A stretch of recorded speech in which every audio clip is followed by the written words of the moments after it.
in my work with couples, it's very common that I'll come across couples who say, we just don't feel connected anymore. We don't feel like the other person has our back. And although one partner may bring it up, it's quite common that I hear the same thing from both partners. And perhaps the reason is that you were emotionally neglected as a child.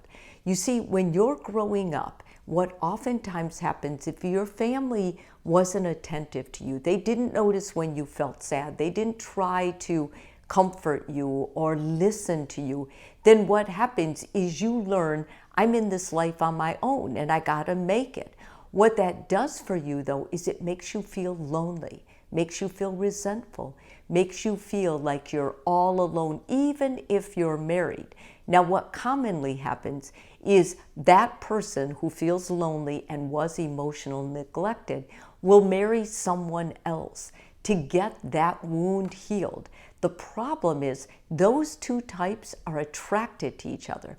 So where one partner will feel emotionally neglected as a child, the other one might not have ever thought about it, but they too suffered from the same thing.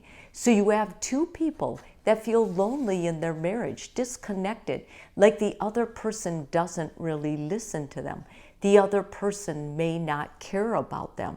And what happens is if you're in a relationship and you have kids and you have work, this just goes on for years and years until you come to a crisis point where you say, we are so far apart, we have drifted, I don't even know who you are anymore. And then they give up the marriage, where actually it's not a difficult thing to work on it now and to change it.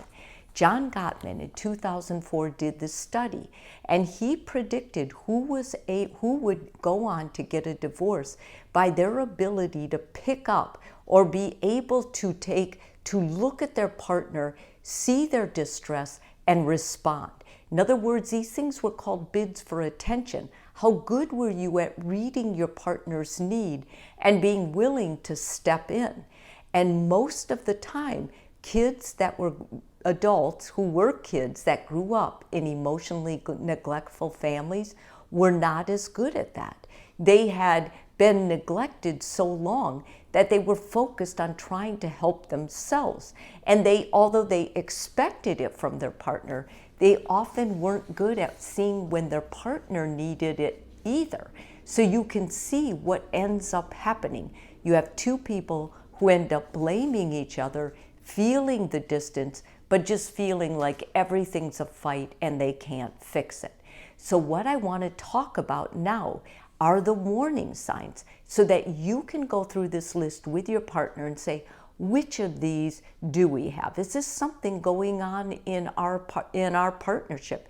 Because you would be surprised how common emotional neglect is. So the first thing is you and your partner misread each other's true feelings, actions, and thoughts, or you misread the intentions quite frequently.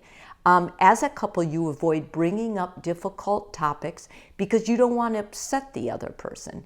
You haven't figured out how to argue productively. It just goes on and around and around.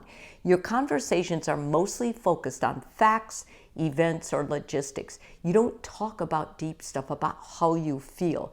Your spouse is not the first person you go to when you want to tell them something bad that happened or something fantastic. If you seek comfort from your spouse, they often say the wrong thing or offer the wrong thing.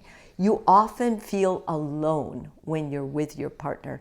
It can be difficult to talk about something together. To find a topic you can talk about is difficult. Positive emotions like love, warmth, emotional connection feel really awkward, and they only happen during sex.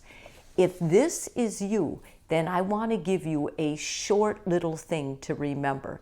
It's not quite a mantra, but yet it's so easy. And you may be at the point in your marriage where you're like, this will never work. Just try it. Just try it. Postpone all your bad feelings, your resentfulness, and all those other things Focus on this. Now, it's going to work better if you both do it. But even if one person does this, it's going to change the trajectory of your marriage. And this is what you do. You ask your spouse for emotional support or to share a happy, sad, or painful moment.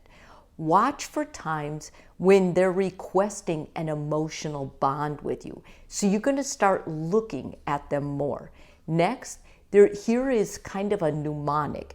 You ask, you give, you take.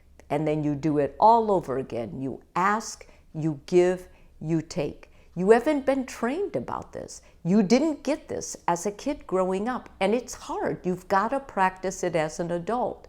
So you ask your partner, can I get a hug? Can I get a hug? And your partner gives you a hug. And then you take the hug and you tell your partner how great that felt.